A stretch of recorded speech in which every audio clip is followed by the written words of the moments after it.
AP U.S. History students. Mr. Nick again, out here outside of Walls, South Dakota, out here on the prairie, and I'm here at an authentic sod house that was built in 1909. This belonged to Edward and Alice Brown, who were homesteaders. He came out here at the age of 55 to start out his homestead. So we're going to take a look inside the house here, and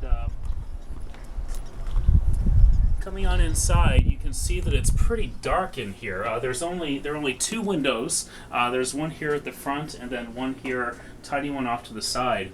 And you can see here that the walls are made of solid dirt. And so the dirt, because the prairie soil was so hard and it was so dry, it made excellent building material, especially since there was a lack of trees in the area.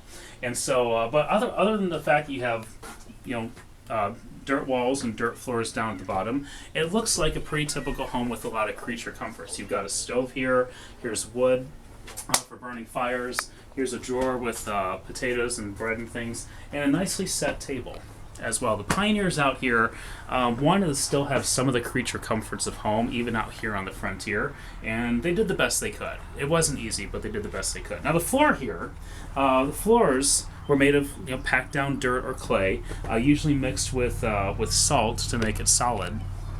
And also, some homesteaders would actually pour blood on the floor to make it even more solid. So you have a solid floor. Imagine doing housework or work on the floor when there's blood on it. So anyway, but you got that. In here,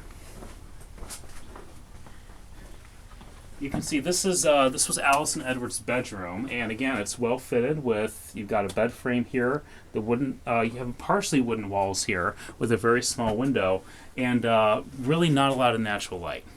Not a lot. Now the ceilings here, you can see across the whole house, these were made from wood that was gotten from a sawmill several miles away.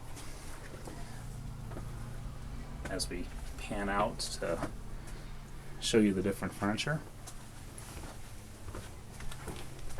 And then in this other room, this is a finished living room that was added onto the house around the 19-teens. And here, this is still made of sod, but it's done over with wallpaper, and it has a good ceiling on it. Clearly, this is a much more comfortable room, and so this is where the family would tend to hang out, tend to stay. Now, Edward Brown died in 1920, and his wife stayed here until 1934. When she was facing ill health and had to move back east.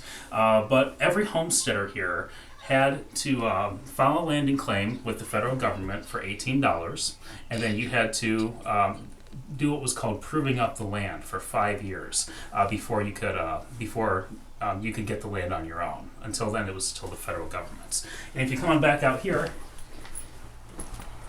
you can see, just kind of as you pan out, you can see just the whole homestead area. And again, this is all original stuff, guys. This was really built in 1909, and it's still here today. Remarkable condition, considering the brutal conditions of the prairie out in South Dakota.